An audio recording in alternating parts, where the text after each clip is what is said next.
The level would be very basic.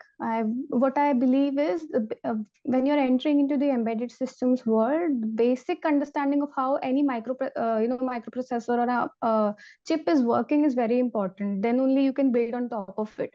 So if you understand how a basic C program works, that is very important. So each component of a C program is very important. If you just know programming and you do not know what is happening in the background, it will be very difficult for you to even manage in the embedded systems world.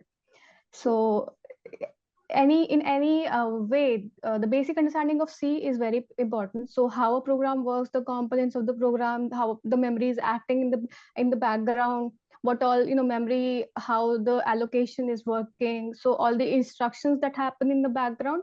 And even if you can go and understand at the assembly level what all instructions are associated to what all commands, that will be really great.